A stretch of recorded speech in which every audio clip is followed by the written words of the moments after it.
तो दोस्तों इसमें हम बात करेंगे जीएसटी की। जीएसटी मतलब वस्तु एवं सेवा कर। बहुत ही इंपॉर्टेंट टॉपिक है, बहुत ही ज्यादा।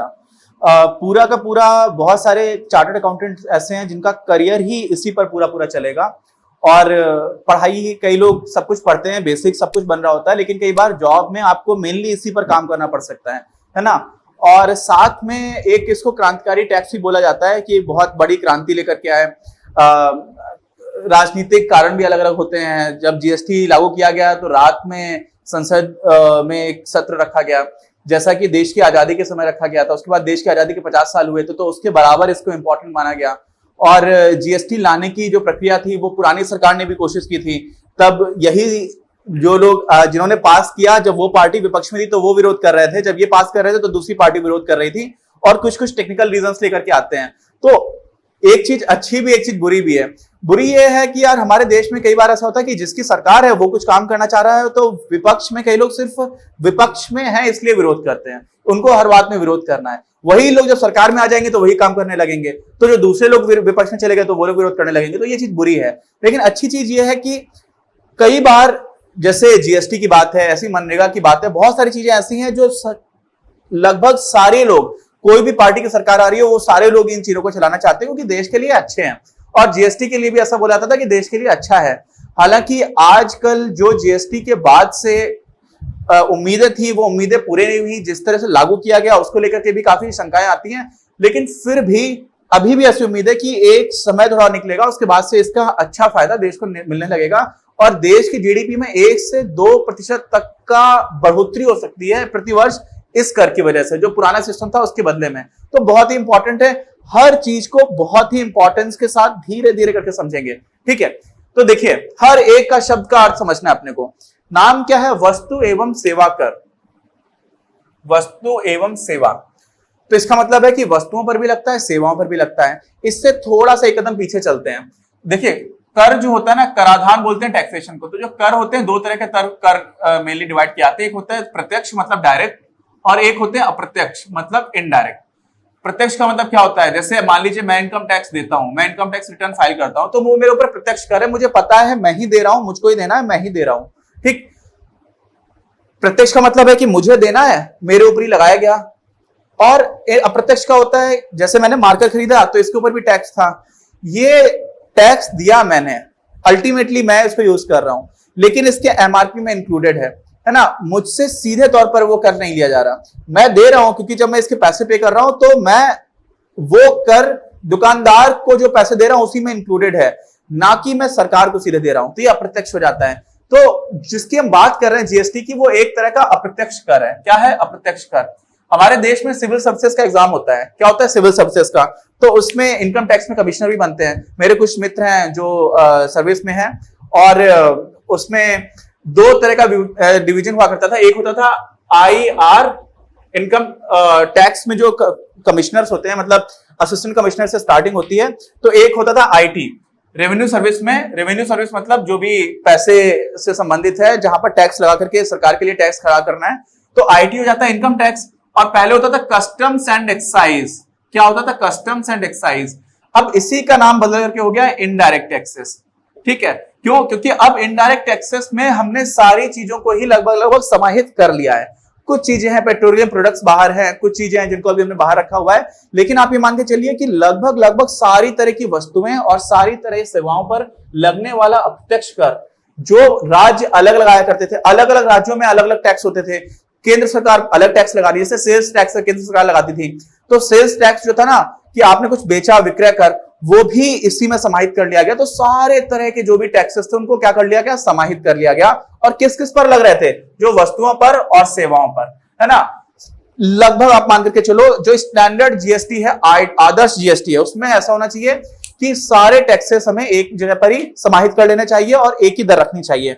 अभी एक दर तो नहीं है। अभी देखिए 0% वाले से लेकर के, हालांकि 0% में होता है जिनको एग्जेम्प्टेड मतलब जिनके ऊपर टैक्स लग ही नहीं रहा है, तो 0% हो गया। फिर 5% की दर थी, 12%, 18% और 28%। ये 5 दरें चलना स्टार्ट हुई थी। फिर इन्हीं का थोड़ा सा और सरलीकरण करने की कोशिश की जा रही है और ऐसा माना जा रहा है कि एक समय के बाद में भारत में 12% और 18% की दो ही दर रह जाएंगी। अब ये सबका क्या मतलब है आपको समझ आ जाएगा, घबराने की बिल्कुल जरूरत नहीं है।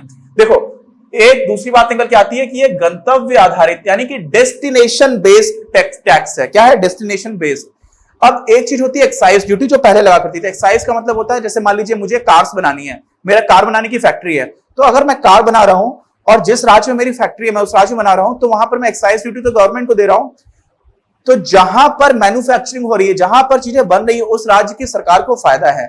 लेकिन यहां पर क्या हो गया, यहां पर ऐसा हो गया कि जिस राज्य में चीजें खरीदी जाएंगी उस राज्य में जिसका क्षेत्र आएगा उसको फायदा होगा।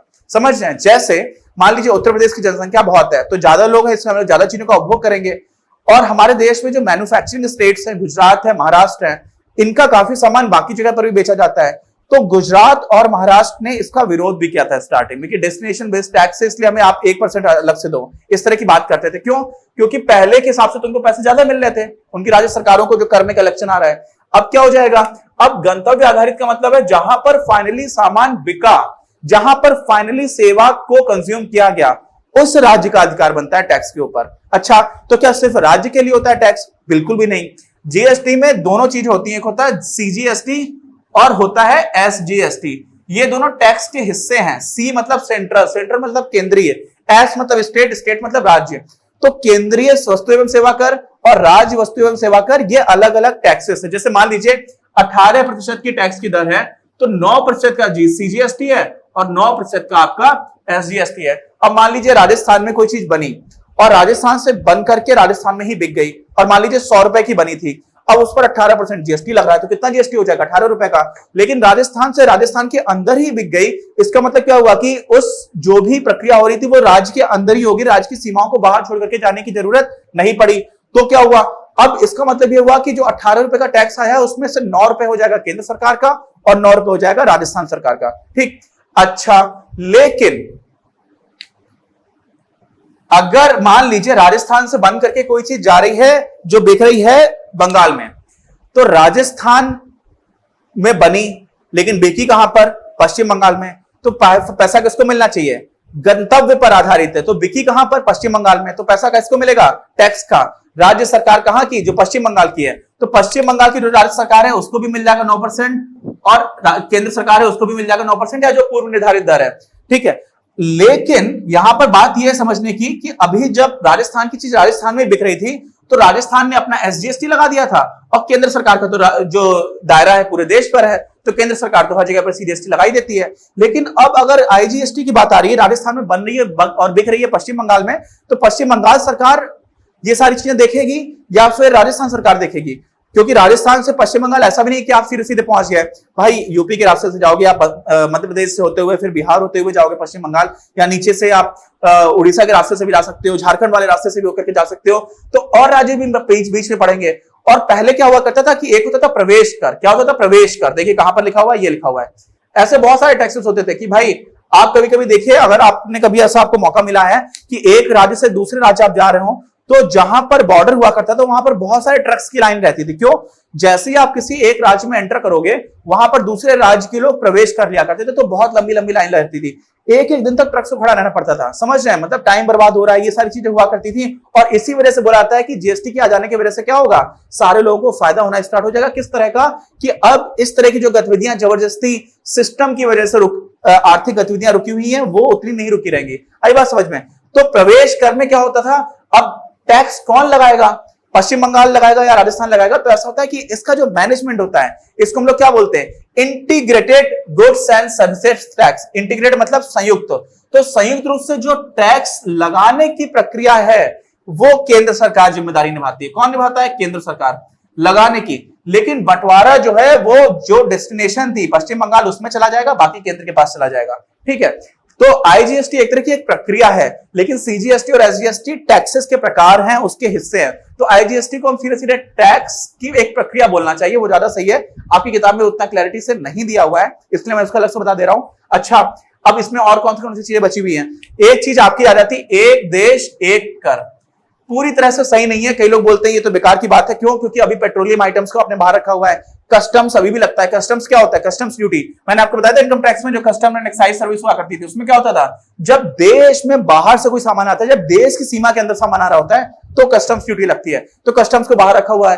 तो बहुत सारी चीजें ऐसी हैं जो अभी भी बाहर है, लेकिन बहुत ही ज्यादा चीजें हैं, क्योंकि हर तरफ भाई दिमाग खराब हो जाता था बिजनेसमैन का। कहां कहां टैक्स दे, किसको किसको टैक्स दे। आपने 50 लोगों को टैक्स दे भी दिया, फिर भी किसी एक का छूट गया, तो वो आपके ऊपर फिर से इंक्वायरी करेगा। तो क्या किया गया था इसमें?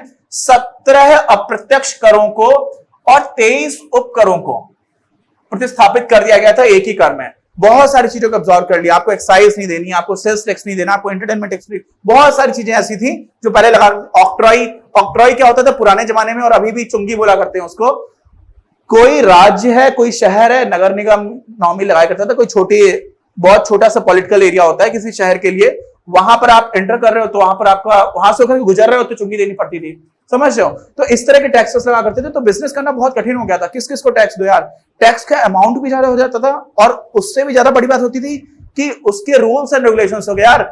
अपना काम करेगा बिजनेसमैन कि 50 लोगों को टैक्स देता हुआ फिरेगा कि साहब साहब गलती हो गई, मैंने आपको टैक्स नहीं दिया। वो देना भी चाहता है फिर भी परेशान हो जाता था। तो सरलीकरण नहीं था, बहुत कठिन व्यवस्था थी। तो सोचा गया कि यार बिजनेस जो करना चाह रहे हैं वो देश का नुकसान तो कर नहीं रहे। भाई बिजनेस करने वाला आदमी कर क्या रहा है? कोई चीज बना रहा है उन लोगों के लिए जिनको उस तरह की चीजों का उपयोग करना है। आई बात समझ में? तो वो जो लोग काम कर रहे हैं देश की सेवा में ही कर रहे हैं। एक जगह तो हमारे प्रधानमंत्री जी ने ऐसा बोला था कि जो बिजनेसमैन है वो जो सैनिक हैं उनसे कम हिम्मत नहीं रखते हैं। फिर उसका थोड़ा विरोध भी हुआ, वो सारे पॉलिटिकल रीजंस है। लेकिन आप एक तरफ से समझिए वो कहना क्या चाह रहे थे। वो कहना ये चाह रहे थे कि बिजनेसमैन भी देश की सेवा ही तो कर रहे हैं यार। आज रतन टाटा साहब हैं, क्या देश सेवा नहीं की उन्होंने? है ना? तो जो भी लोग हैं जो बिना किसी चोरी चपाटी किए देश को नुकसान पहुंचाए, देश की धन संपदा, खनिज संपदा को बर्बाद किए बिना, देश की नदियों को बर्बाद किए बिना, अच्छे नियत से, और प्रदूषण हो भी रहा है तो प्रदूषण को कम से कम करने की कोशिश कर रहे हैं, ऐसे लोग तो बहुत अच्छे लोग हैं। अभी राहुल बजाज जी है, अपनी जो बजाज है ना, हमारा बजाज है आगे, आज होंडा जो है अपने देश की कंपनी तो है नहीं, तो राहुल बजाज जी ने जो बजाज को स्कूटर से चेंज करा करके बाइक्स को बहुत सारे देशों में बेची जा रही है। तो ये सारे लोग अपने देश को मजबूत तो कर रहे हैं, इतने सारे लोगों को रोजगार दे रहे हैं। तो ऐसे लोग अगर काम कर रहे हैं तो क्यों हम उनको जबरदस्ती सरकारी ढांचे में फंसा करके रखें? इधर भी टैक्स दो, फिर ये टैक्स, फलाना टैक्स, ढिकावन टैक्स। तो इससे बचाने के लिए क्या किया गया कि कहा गया एक कर लेकर के आएंगे और एक देश। एक देश का मतलब है, मैंने आपको बताया अभी कि राजस्थान से यूपी में गाड़ियां जा रही हैं तो बॉर्डर पर खड़ी हैं। अरे भाई वो क्या पाकिस्तान है? कोई दूसरा देश है क्या? एक ही देश है। तो यहां पर बॉर्डर पर जबरदस्ती रोकने की क्या जरूरत है? हमारा एक ही इस पूरा सिस्टम है, कहीं पर जबरदस्ती हमें रोकना ना पड़े। ये सारी चीजें अगर हम ठीक से कर दें तो बोला गया कि एक देश एक कर, और हम पूरे देश को एक बाजार में परिवर्तित कर देंगे। ठीक है? तो व्यापार करने की सुगमता को बढ़ जाएगा। सुगमता क्यों जाएगी? कि भाई अब सामान बेचना है, पता है पहले से केंद्र सरकार लगा रही है टैक्स, आपस में बंटवारा हो जाएगा, तो किसी को जबरदस्ती बॉर्डर पर रोकने की जरूरत नहीं है। कौन सा बॉर्डर? स्टेट्स के बॉर्डर, राज्यों की बात, जो सीमाएं हैं उनकी बात कर रहा हूं। अच्छा, और इसमें क्या हो रहा है? सार्वजनिक कोषों का प्रयोग कुशलता पूर्वक सामाजिक उद्देश्यों की पूर्ति हेतु। यह तो ऐसी बात है, बहुत जनरल है। पहले भी जो टैक्स का कलेक्शन होता था उद्देश्य तो ये होता था, देखो एक भीख मांगने वाला इंसान भी है ना बेचारा, वो भी भीख मांगने के वास्ते खाना बना रहा है घर में, तो माचिस जब खरीद करके जलाता है तो उसमें भी टैक्स देता है। तो सारे लोग टैक्स देते हैं। बहुत सारे लोग जो सोचते हैं कि टैक्स तो हम लोग दे ही नहीं रहे, इनकम टैक्स अलग चीज है भाई, वो कुछ लोग दे रहे हैं। लेकिन आप कोई भी सामान खरीद रहे हो, कुछ भी आपको फ्री में नहीं मिल रहा है। हर चीज पे, पेट्रोल और डीजल पे तो मालूम है आपको 50% से ज्यादा टैक्स है। आजकल तो भाई बहुत ज्यादा महंगा हो गया, कुछ 80-88 रुपए का चल रहा है पेट्रोल। इसमें ये समझ लीजिए करीब करीब 48 रुपए तक का इस टाइम पर टैक्स और बाकी खर्चे हैं। 40 रुपए से कम में मिल सकता है पेट्रोल। तो अगर आप 2000 रुपए का पेट्रोल भरवा रहे हो, उसमें 1100-1200 रुपए तो आपने टैक्स दे दिया। समझ रहे हो? तो हो क्या रहा है कि हर आदमी टैक्स देता है। यह समझना बहुत जरूरी है। हर देश के, किसी के विरोध की बात नहीं, आपको समझ में आना चाहिए कि देश में जितने भी सरकारी लोग हैं उनकी सैलरी आ रही है हम सबके पैसे से। तो मेरा मतलब ये नहीं है कि मैं प्राइवेट काम कर रहा हूं तो मैं बहुत अच्छा काम कर रहा हूं। भाई उसमें भी तो देश की सेवा ही कर रहे हैं लोग, और वो लोग भी बहुत अच्छे इंटेंशन से काम कर रहे हैं, बहुत सारे लोग। लेकिन वहां पर जो लोग चोरी कर रहे हैं, जो भ्रष्टाचार कर रहे हैं, उनको लाइन पर लाना भी पूरे देश की जनता की जिम्मेदारी है, और जनता को जागरूक होना जरूरी है। तो आपको पता, और आप लोग तो कॉमर्स के स्टूडेंट्स हैं, तो आपको तो पता होना ही चाहिए कि टैक्स सारे लोग दे रहे होते हैं, अप्रत्यक्ष कर सारे लोगों पर लग जाता है, प्रत्यक्ष कर कुछ ही लोग दे रहे होते हैं, और प्रत्यक्ष कर बहुत ही कम लोग देते हैं। वो भी एक समस्या हमारे देश में। इनकम टैक्स में भी लोग बोलते हैं काफी चोरी हो रही है, लेकिन धीरे धीरे जैसे डिजिटाइजेशन होना स्टार्ट हुआ है तो उतनी चोरी कम होती चली जा रही है। अच्छा, तो मैं क्या बता रहा था कि सार्वजनिक कोषों का प्रयोग, अब इसमें एक चीज वही आ गई थी कि सरलीकरण की बात हो गई थी, तो वो एक इसका बहुत इंपॉर्टेंट एस्पेक्ट था। और मैंने आपको बताया था कि 17 अप्रत्यक्ष कर और 23 उपकरों को सेस बोलते थे। इनको भी हम लोगों ने क्या कर दिया था, प्रतिस्थापित कर दिया। अच्छा, अब क्या हुआ, अब इसमें कुछ बाकी रह गया, एक चीज बाकी रह गई, वैट। वैट जब आया था तब भी बहुत विरोध हुआ था, वैट का भी बहुत विरोध करते थे। तो वैट का मतलब होता है वैल्यू एडिशन टैक्स। क्या होता है, वैल्यू एडिशन टैक्स। क्या मतलब होता है, मैं भी आपको एक उदाहरण देकर के समझाऊंगा। तो जो नेचर है, प्रकृति है जीएसटी की, वो वैट के जैसी ही है। लेकिन वैट इसको क्यों नहीं बोलते, क्योंकि वैट हम लोग बोला करते थे जब उस तरह का कर राज्य सरकारें लगा रही थी कुछ चीजों पर। क्या होता है वैट, एक उदाहरण देकर के आपको समझाएंगे तो आपको बहुत आराम से समझ में आएगा। प्रकृति वही है, और साथ में ये प्रवेश करते लिखा हुआ है कि बहुत सारे इस तरह के टैक्सेस है जिनको कहां कर लिया गया, एब्जॉर्ब कर लिया गया, किसमें, जीएसटी में। तो जीएसटी एक तरह का बहुत ही क्रांतिकारी, देश में कराधान टैक्सेशन की जो पूरी प्रणाली है उसमें बहुत बड़ा परिवर्तन लाने वाला काम हुआ है। पुराने बहुत सारे चार्टर्ड अकाउंटेंट्स थे जो ये सारी चीजें अलग अलग तरह के सेल्स टैक्स में, एक्साइज में, सब में काम किया करते थे, उनको भी अपना काम को इसकी वजह से बदलना पड़ा, जो अच्छा कदम है। और आप लोग तो बहुत अच्छे टाइम पर है, क्योंकि अब तो ये इंप्लीमेंट हो चुका है। 1 जुलाई 2017 को हुआ था। कब हुआ था, 1 जुलाई 2017 को इसका इंप्लीमेंटेशन हो गया था, इसको लागू कर दिया गया था। तो आप लोग काफी सही समय पर हैं कि आपको कोई पुराने टैक्सेस पढ़ करके काम नहीं करना पड़ेगा, आप यही पढ़ोगे और यही इसी का इंप्लीमेंटेशन चल रहा है, तो आपकी मेहनत थोड़ी सी बच गई। ठीक है, अभी इसमें वैट का उदाहरण मैं आपको देकर समझाता हूं। तो हम लोगों ने अभी तक बात की है कि जीएसटी में जो केंद्र सरकार कर लगाया करती थी, सेल्स टैक्स है, एक्साइज ड्यूटी है, सेंट्रल सेल्स टैक्स बोला करते थे उसको, इस तरह के कर को भी अब्जॉर्ब कर लिया जीएसटी में। और राज्य के भी कई कर हुआ करते थे, एंट्री टैक्स है, प्रवेश कर जिसको हम लोग बोलते हैं, लग्जरी टैक्स है, वैट है, ये सबको भी अब्जॉर्ब कर लिया गया। और फिर मैंने बोला था कि जो प्रकृति है टैक्स लगाने की वो वैट के जैसी है। वैट क्या होता है, वैट होता है वैल्यू एडिशन टैक्स। ठीक है, इसको समझते हैं अच्छे से। और क्योंकि जीएसटी में भी जो तरीका है टैक्स लगाने का वो यही है। अब होता क्या है, मान लीजिए कि कोई 1000 रुपए की चीज बनकर के तैयार हुई, ठीक है, और इस पे जो भी आप टैक्स लगा रहे हो ना, वो क्या हो रहा है कि टैक्स का कुछ रेट है, मान लेते हैं सिंप्लिसिटी के लिए 10% मान लेते हैं। कितना मान लेते हैं, 10%। तो इसको पहली बार जब बेचेगा तो इस पर 10% का टैक्स पड़ा, तो इसका 10% कितना हो जाएगा, 100 रुपए।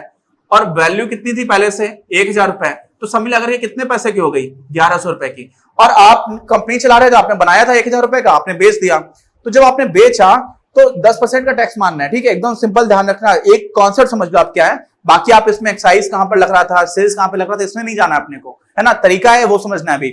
अब 1100 रुपए का मिला किसको, डीलर को। डीलर ने अपने से छोटे डीलर को बेचा। तो जब ये फिर से बेच रहा है तो फिर से बोलेगा कि भाई आप बेच रहे हो, तो फिर से 10% टैक्स लगेगा। तो अब 1100 पे जब 10% लगेगा तो 110 रुपए का तो टैक्स हो गया। और कितने का सामान बेचा था उसने, खरीदा था पहले से 1100 का, तो अभी हो गया 1210 रुपए का। तो अब आप इसमें एक चीज समझना, बहुत ध्यान से समझना, 1000 रुपए का तो सामान था भाई, 100 रुपए तो इसमें टैक्स हो गया था। क्या था, 100 रुपए टैक्स।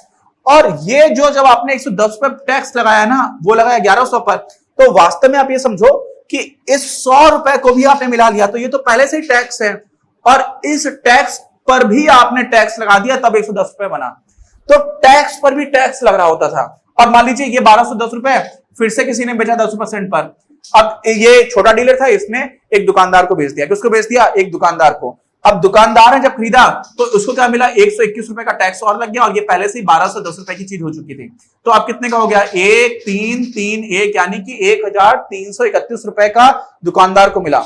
अब दुकानदार तो भाई अपने पास रखेगा नहीं सामान, वो क्या करेगा, वो बेच देगा ग्राहक को। किसको बेचा, ग्राहक को, कंज्यूमर को। अब ग्राहक को जो बेचा है तो इसका 10% कितना हो जाएगा, 133.1 रुपए, और पहले से कितना है, 1331.0। तो ये कितना हो गया, 14641, यानी कि 1464.1 इतने रुपए में ग्राहक को जाकर के सामान मिलेगा। तो आप इसमें समझो टैक्स कहां कहां पर जुड़ता चला गया। सोचिए भाई, 1000 रुपए की चीज थी, कितने की थी, 1000 रुपए की, और 10% अगर टैक्स पड़ना तो भाई सीधे सीधे कंज्यूमर को तो ये पता है कि 1000 की अगर कोई चीज बन रही है, 10% का टैक्स लग रहा है, तो मुझे कुल मिलाकर के 1100 रुपए में मिल जानी चाहिए। लेकिन मिल कितने में रही है, 1464 रुपए 10 पैसे में। समझ रहे हो, तो कंज्यूमर तो सोचेगा यार ये तो खिलवाड़ हो रहा है हमारे साथ। और कंज्यूमर ही नहीं, जितने भी लोग हैं सब लोग सोचेंगे यार ये तो बेईमानी हो रही है। तो वो क्या करेंगे, जब उनको लगने लगता है कि मेरे साथ बेईमानी हो रही है, तो वो सबके साथ बेईमानी करने लगते हैं। क्या करने लगते हैं, सबके साथ बेईमानी। और फिर वो क्या करते हैं, वो टैक्स देते ही नहीं है, टैक्स देते ही नहीं है, टैक्स की चोरी कर लेते हैं। टैक्स का जो अधिकारी है उसको रिश्वत खिला देंगे, कैसे भी करके अपना बिजनेस ही नहीं दिखाएंगे। तो क्या हो जाती है, टैक्स चोरी बढ़ जाती है। क्या बढ़ जाती है, टैक्स चोरी। इसी को हम लोग इंग्लिश में बोलते हैं क्या, टैक्स इवेजन। ठीक, ये बढ़ जाता है जब इस तरह का सिस्टम होता है। और यहां पर एक चीज और देखो, टैक्स के ऊपर टैक्स पड़ रहा है भाई, आपने पहले टैक्स किया उसके ऊपर भी आप टैक्स दे रहे हो जबरदस्ती का। तो ये क्या हो जाता है, ये वैल्यू एडिशन टैक्स नहीं है। अब आप जब वैट देखोगे तो आपको समझ में आएगा कि अच्छा ये तो बहुत ही सही चीज है। ठीक है, अभी हम लोगों ने जो एग्जांपल दिया है वो एकदम ऐसा दिया है कि जिसमें कोई नई वैल्यू हम लोग ऐड नहीं कर रहे थे। क्या कर रहे थे, कोई ऐसी वैल्यू ऐड नहीं कर रहे हैं, 1000 रुपए की चीज है खाली बेचते चले जा रहे हैं। क्या करते जा रहे हैं, बेचते चले जा रहे हैं। अच्छा, इसी में ऐसा करते हैं, एक ऐसा उदाहरण लेते हैं जिसमें यही उदाहरण देखेंगे, आप आराम से देखना। अभी इसमें क्या हुआ, मान लीजिए 1000 रुपए का सामान मुझे पीछे से मिला, उस पर मैंने कुछ वैल्यू एडिशन की, उसमें कुछ मैंने मेहनत की और वो सामान मैंने 200 रुपए की उसमें लागत लगाई, तो मेरे लिए हो गया 1200 रुपए का। और अब मैं जब इसको बेच रहा हूं तो इस पर 10% का क्या मिल रहा है, टैक्स लग रहा है, तो मुझे 1320 रुपए का बेचना पड़ रहा है। अब जिसने 1320 रुपए का खरीदा उसने भी थोड़ी मेहनत की, उसने इसमें 180 रुपए की मेहनत की, तो उसने कितनी की वैल्यू ऐड की, 180 की। मैंने कितने की वैल्यू ऐड की थी, 200 रुपए की। तो जो वैल्यू एडिशन हो रही है ना, इस पर ही सिर्फ टैक्स लगना चाहिए था। अभी आप समझ लो, 180 रुपए किसने वैल्यूएशन की, तो कितने को, 1500 की। अब ये किसी को बेचेगा और 10% टैक्स और लग जाएगा, तो कितने की बिकेगी, 1650 रुपए की। 1500 हो गया, 1500 में आप 150 और जोड़ दे रहे हो, तो कितने की, 1650 रुपए की हो जा रही है। अब वैट ये बोलता है कि भाई 1000 रुपए की पहले थी, तो पहले आप इस पर 100 रुपए का टैक्स लगा दो। 200 रुपए का वैल्यू एडिशन हुआ तो इस पे आप 20 रुपए का और टैक्स लगाओ, और आपने 180 रुपए का और एडिशन किया तो 18 रुपए का और टैक्स लगाओ। तो आपने कुल मिलाकर के चीज कितने की हो जाएगी, समझना बहुत ध्यान से। पहले कितने की थी, 1000 की, दूसरे ने कितने के रुपए लगाए, 200 रुपए की मेहनत की, फिर तीसरे ने 180 रुपए की वैल्यू और उसमें ऐड कर दी, तो कितने का सामान हो जाएगा टोटल, 1380 रुपए का। और साथ में जब आप टैक्सेस जोड़ रहे हो इस पर, तो कितना लगेगा, पहले का लगेगा 100 रुपए, दूसरी बार का 20 रुपए और तीसरी बार का 18 रुपए, तो कितने रुपए हो गए, 831। अब ये तो टैक्स हो गया और ये आपका क्या हो गया, जो भी उसकी कीमत थी पहले की, तो सब मिलाकर के क्या हो जाएगा, टोटल जो वैल्यू कंज्यूमर को देनी पड़ेगी। लेकिन पुराने सिस्टम में क्या होता था, पुराने सिस्टम में तो बोला जाता था कि भाई अब 1200 का हो गया है, अब आप इस पर टैक्स दे रहे हो, तो 200 नहीं लग रहा था, कितना लग रहा था, 1320 कब हो रहा था, जब आपका लग रहा था 120 रुपए। समझ रहे हो, तो ऑलरेडी जो टैक्स दे चुके थे उसको भी जोड़ करके उसके ऊपर टैक्स लग जाता था। फिर 1320 में आपने 180 की वैल्यू जोड़ी, फिर आपको मिला 1650 रुपए का, और यहां पर कितने का पड़ रहा है, देखो 180 में 138 रुपए जोड़ दो तो कितना हो जाएगा, 8 और 3 11 की, एक हाथ से लेके 1, 3 और 1 4 और 1 5 और 1, तो यहाँ पर 1518 रुपए की चीज मिल रही है, वही आपको यहाँ पर 1650 रुपए की मिल रही थी जब पुराना सिस्टम था। क्यों, इसमें जितनी भी बात प्रक्रिया हो रही थी हर बार टैक्स लगा दिया करते थे, और अब क्या करते थे, आप बोलते थे नहीं भाई इसमें एडिशनल वैल्यू जितनी ऐड हुई है उस पर आप टैक्स लगाइए। तो ये जो मैंने पहले समझाया है, ये बिल्कुल ये समझाया है कि कैसे कैसे चरणों में पैसे बढ़ते चले आ रहे थे, टैक्स के ऊपर टैक्स लग रहा था। फिर समझाया आपको कि अगर वैल्यू को ऐड कर रहा था तो उस वैल्यू एडिशन पर टैक्स नहीं लग रहा था, पूरी वैल्यू पर टैक्स लगता था। भाई पहले 1200 पे टैक्स लगता था, अभी बोला गया कि एडिशन तो 200 का ही हुआ है, तो अब सिर्फ 200 पे टैक्स लगाओ। तो उससे क्या हो गया कि जो कंज्यूमर है उसके ऊपर बर्डन थोड़ा सा कम होना स्टार्ट हो गया, और लोगों को भी लगने लगा कि हमारी सरकार हमसे चोरी नहीं कर रही है। और जब लोगों को ये लगने लग जाता है कि हमारी सरकार हमसे चोरी नहीं कर रही है, तो लोग खुद से टैक्स देने में काम करना स्टार्ट कर देते हैं, लोग पेमेंट करना शुरू कर देते हैं। तो ये इसका एक बहुत अच्छा एस्पेक्ट था। अब मैंने बोला कि वैट की प्रकृति है, जीएसटी में भी चीजें इसी तरह से चल रही होती हैं, समझ है। अच्छा, अब जीएसटी में एक और चीज समझ लो, बहुत इंपॉर्टेंट है। जीएसटी में भाई किसी ने मेहनत करके कुछ बनाया, फिर उसमें वैल्यू एडिशन की, तो वैल्यू एडिशन पर टैक्स लग गया, फिर दूसरे को बेची, दूसरे से तीसरे को बेची। भाई सप्लाई चेन तो ऐसे ही है ना मार्केट में, आपके पास सीधे सामान तो आ नहीं जाता है, आप तो बहुत लास्ट में कंज्यूमर है, उसके पहले कितने लोग आपस में एक दूसरे को बेचते हैं। तो होता क्या है कि जब इससे इस पर बेचा जा रहा होता है ना, तो जब इसको बेचा गया तो हमारे लिए डेस्टिनेशन क्या है, जिसको बेचा आपने, तो ये डेस्टिनेशन हो गया उस टाइम पर, तो ये टैक्स देगा और वो टैक्स सरकार के पास पहुंच गया। लेकिन फिर इसने अपने पास रखा तो नहीं, इसने फिर से ये चीज बेच दी, तो अब ये इंसान फाइनल टैक्स देगा। तो जो ये टैक्स ऑलरेडी दे चुका है, ये भी तो टैक्स दे चुका है, तो वो इसको मिल जाएंगे क्या, टैक्स क्रेडिट्स। क्या मिल जाएंगे, टैक्स क्रेडिट्स। मतलब ये उतने रुपए के इसको टैक्स की भरपाई अब नहीं करनी पड़ेगी, क्योंकि इसे पहले ही टैक्स दे चुका है। तो मान लीजिए इसने 5,000 रुपए का इसके पास टैक्स क्रेडिट है, मतलब इसने कोई चीज खरीदी और 5,000 रुपए का उसमें टैक्स भर दिया, और वही चीज इसने आगे बेच दी, अब इसको जरूरत नहीं थी, तो 5,000 रुपए का इसका जो टैक्स क्रेडिट है, क्यों, क्योंकि ऑलरेडी टैक्स पे कर चुका है। तो जब साल के अंत में इसको टैक्स देना होगा तो 5,000 रुपए उसमें से कम हो जाएंगे, इसको बोलते हैं टैक्स क्रेडिट। तो क्या होता है, ये इंसान क्या सोचेगा, ये सोचेगा यार मैंने जो टैक्स दिया है उसका मुझे कोई नुकसान तो है नहीं, वो मुझे टैक्स क्रेडिट भी मिल रहा है, तो जो मैं टैक्स ऑलरेडी भर चुका हूं, मैं सरकार को बताऊंगा कि भैया मैंने इतने का पहले ही टैक्स भर दिया है, तो सरकार तो मुझे पैसे वापस दे रही है। तो ये इंसान अब चोरी नहीं करेगा, और ऐसे अगला इंसान भी चोरी नहीं करेगा, ऐसे अगला इंसान भी चोरी नहीं करेगा।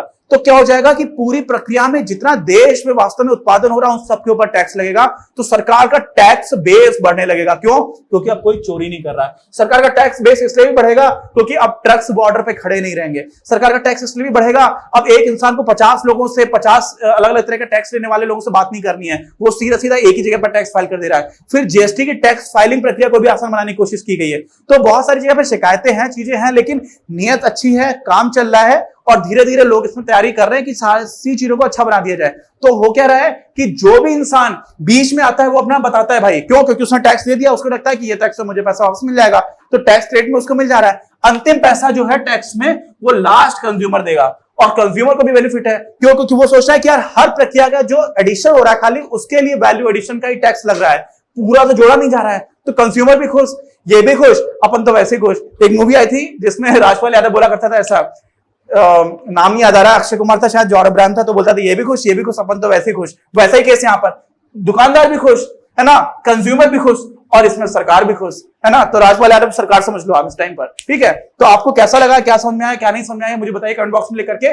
बहुत ही इंपॉर्टेंट है, हो सकता है कि आपका पूरे लाइफ में मेन काम आप इसी के ऊपर करो, तो इसको बहुत अच्छे से समझना बहुत दिलचस्प भी है। आपको एक बार ही समझ में आ जाएगा ना, पहले कितना बड़ा मकड़ी का जाला लगा हुआ था, जैसे पुराने हमारे घर में जाओ ना तो जाला लगा हुआ है मकड़ी का, वैसे टैक्सेस हुआ करते थे। अभी क्या कर दिया गया है, काफी व्यवस्थित बनाने की कोशिश की जा रही है। अभी भी बहुत सारी दिक्कतें हैं, रेट्स बहुत सारे हैं, 0% है, 5% है, 12% है, 18% है, 28% है। फिर जीएसटी कंपनसेशन फंड में अलग से जाता है।